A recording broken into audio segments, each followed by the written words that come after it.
Kalau boleh sharing sedikit sebagai pertanyaan saya pertama, kira-kira selama 2 tahun atau masa pandemi ini Pak Lo, kriteria investasi sahamnya itu seperti apa Pak selama Bapak atau mungkin dengan kata lain Bapak paling cuan di sektor mana Pak Lo?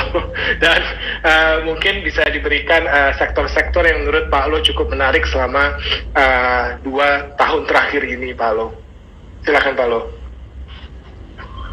Ya, pertama-tama saya mau mengucapkan selamat kepada Pak Yahya dan Bu Vera sudah mengelola Bank BCA dengan baik. Sehingga di tahun 2021 BCA dapat membukukan laba 31,4 triliun. Luar biasa, Pak. Laba itu adalah laba yang tertinggi daripada semua bank, ya.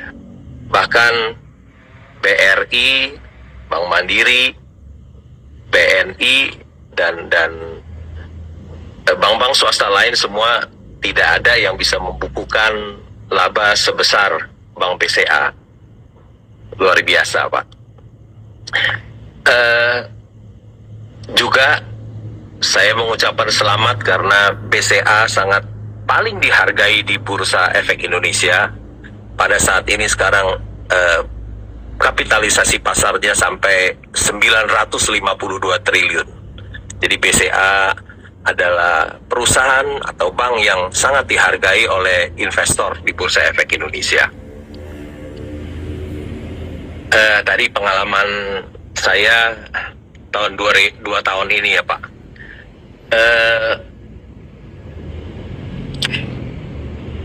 Sebetulnya ketika pandemi itu tahun 2020 itu adalah yang paling menarik ya, ketika IHSG kita turun sampai ke 3.900, banyak perusahaan-perusahaan yang bagus, harganya jadi murah ya. Sebetulnya pada waktu di saat pandemi itu ada hujan emas di Bursa Efek Indonesia, ada hujan emas. Jadi ketika pandemi itu kita harus membawa ember yang besar, dan kita tampung emas-emas itu. Kita membelinya perusahaan yang bagus dengan harga yang murah. Dan kalau kita simpan setahun saja sampai 2021 itu sudah mengalami keuntungan yang berkali-kali lipat ya. Sektor-sektor apa saja yang bagus ya? Tentu saja sektor yang bagus adalah perbankan ya. Cepat sekali pulihnya. Tahun 2021 sudah pada pulih hampir seluruhnya.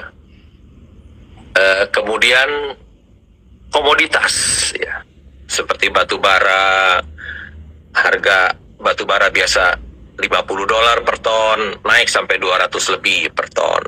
Tentu saja itu sangat menarik ya. Tambang batu bara itu jadi labanya juga akan meningkat banyak sekali. Kemudian selanjutnya yang bagus adalah sektor perkebunan kelapa sawit CPO ya. Itu juga dulu harga CPO sekitar Rp2.000 per ton, sekarang sudah naik sampai 5.400. Tentu saja nanti perusahaan-perusahaan kelapa sawit akan mendapatkan keuntungan yang besar. Itu sektor-sektor yang menarik ya. Kemudian ada sektor yang biasanya biasa-biasa, kinerjanya tidak biasa saja, tidak terlampau bagus, tiba-tiba jadi bagus sekali. Contohnya misalnya perusahaan pelayaran ya. Kontainer ya. Tiba-tiba tarif kontainer bisa naik banyak sekali sehingga labanya juga meningkat berlipat-lipat seperti itu. Padahal biasanya perusahaan pelayaran itu labanya biasa-biasa aja, tidak bisa untung besar. Tapi tiba-tiba tarif naik, kontainer jadi untungnya jadi besar sekali. Kemudian yang berikutnya lagi misalnya perusahaan kaca ya. Biasa juga kinerjanya biasa-biasa saja, tiba-tiba labanya jadi melonjak tinggi sekali seperti Asahima, seperti Mulia Industri Indo. Kira-kira begitu ya Pak?